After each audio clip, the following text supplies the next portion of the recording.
안녕하세요. 오늘 우리가 함께 좀 깊이 들여다볼 이야기는요. 음, 믿음대로 살면 다 잘 풀릴 거야. 뭐 이런 기대가 있잖아요. 네, 그렇죠. 근데 그 기대가 현실이랑 딱 부딪혔을 때, 특히 신앙의 길 위에서 말이죠. 하나님 따라서 가기로 했는데, 오히려 상황이 더 꼬이는 듯한 그런 경험이요. 오늘 자료들이 바로 그 지점을 다루고 있더라고요. 상당히 흥미롭지 않나요? 아, 네, 그렇습니다. 오늘 자료의 그 핵심 줄기는 출애굽기 5장에서 7장, 바로 모세의 경험이에요. 하나님의 그 분명한 부르심을 받고 딱 나섰는데, 돌아온 건 엄청난 저항. 심지어는 자기가 구하려던 그 백성들한테서 원망까지 듣게 되죠. 와, 이게 하나님을 믿는다는 것의 실제 의미가 뭘까 좀 깊이 생각하게 만드는 그런 부분입니다. 맞아요. 바로 그 점이죠. 그래서 이번 탐구의 목표는 이 자료들을 통해서 왜 때로는 이 믿음의 길에 더 큰 어려움이 찾아오는 걸까? 그리고 그 속에서 하나님은 어떻게 일하고 계시는 걸까? 또 우리는 뭘 붙잡아야 하는 걸까? 이런 핵심들을 좀 뽑아내 보려고 합니다. 자, 그럼 바로 본론으로 한번 들어가 보죠. 첫 장면부터가 아주 강렬합니다. 그 모세가 하나님의 명령을 들고 바로 앞에 딱 섰을 때요. 바로의 반응 말입니다. 출애굽기 5장 2절. 여호와가 누구이기에 내가 그의 목소리를 듣고 이스라엘을 보내겠느냐? 나는 여호와를 알지 못하니. 이 선언, 이거 어떻게 봐야 할까요? 아, 이건 뭐 단순한 무지, 이걸 넘어서는 거죠. 하나님의 존재 자체, 그리고 그분의 권위에 대한 뭐랄까 정면 도전이라고 봐야 합니다. 자료에서는 이걸 하나님을 아예 대적하는 세력의 태도, 심지어는 그 애굽이라는 시스템 자체가 가진 어떤 신성 모독적인 성격을 보여준다고 해석하기도 하고요. 신성 모독적이까지. 네. 한 주석가는 이 여호와를 알지 못한다는 선언 있잖아요.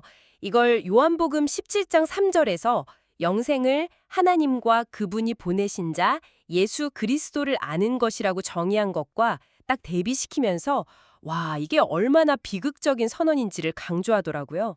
정말 극명한 대비네요. 근데 그 도전적인 선언 다음에 벌어진 일이 더 충격적이잖아요. 그죠? 맞아요. 모세가 개입했는데 결국 저 이스라엘 백성들 상황은 나아지기는커녕 훨씬 더 악화돼요. 벽돌 생산량은 그대로인데 집도 안 주고 이런 가혹한 노동 조건이 더해지니까 결국 백성들이 폭발하죠. 출애굽기 5장 21절. 모세랑 아론한테 막 당신들 때문에 우리가 바로랑 신하들한테 미움 사게 되고 그 사람들 손에 우리 죽일 칼만 쥐어준 꼴이다. 이렇게 격렬하게 원망을 쏟아냅니다. 아니 도와주려고 한 건데 이게 최악의 결과로 돌아온 셈인데 리더로서 모세 심장이 어땠을까요, 정말? 아우, 정말 어려운 지점이죠. 그 하나님의 약속을 붙잡고 딱 나섰는데 현실은 정반대로 흘러가는 상황.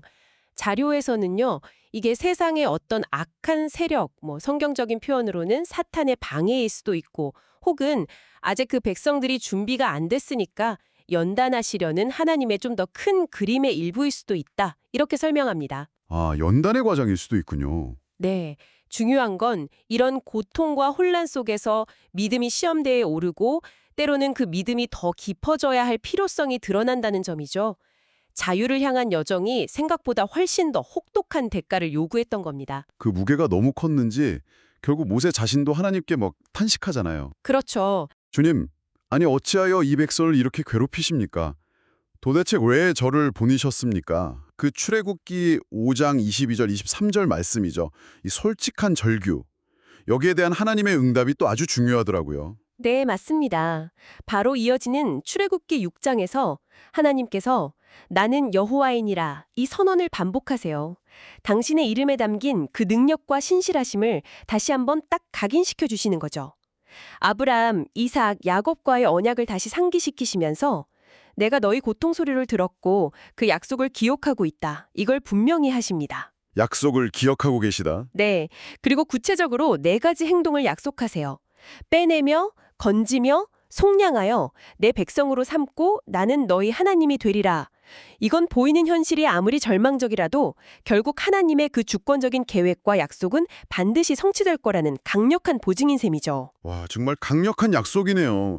그런데 그 약속을 듣고도 모세는 또 망설여요. 맞아요. 그게 또 인간적인 모습이죠. 아니, 이스라엘 자손도 제 말을 안 듣는데 바로가 어떻게 제 말을 듣겠습니까? 저는 입이 둔한 사람입니다. 출애굽기 6장 12절 30절 말씀이죠.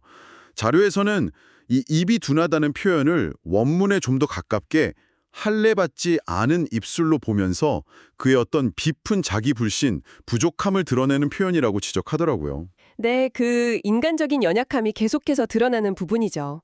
근데 여기서 주목할 점은 하나님의 반응이에요.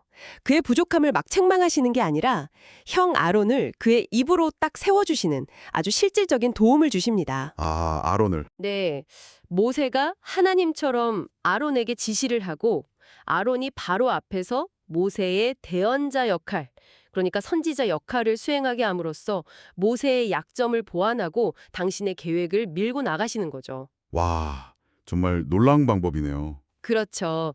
이건 하나님께서 우리의 그 연약함과 한계에도 불구하고, 아니 어쩌면 오히려 그것을 통해서 일하시고 또 우리를 긍휼히 여기신다는 중요한 통찰을 줍니다. 뭐 시편 73편의 저자 아삽처럼요. 현실의 어떤 모순과 고통 속에서도 결국 하나님은 내 마음의 반석이시오 영원한 분기시가, 이런 고백에 이르게 하시는 분이라는 거죠. 아, 오늘 이렇게 쭉 살펴본 것처럼 우리가 위대한 시작이라고 알고 있는 그 출애굽의 여정도요. 그 첫걸음은 정말 예상 밖의 고난, 또 내부 갈등, 그리고 지도자의 깊은 고뇌로 가득 차 있었네요. 순탄함과는 거리가 멀었어요. 네, 하지만 중요한 건 그 모든 혼란, 그리고 인간적인 실패처럼 보이는 그 상황 속에서도 하나님은 당신의 약속을 굳게 붙들고 계셨다는 겁니다. 그리고 결국에는 당신의 때에 당신의 방법으로 그 약속을 이루어 가신다는 사실이죠.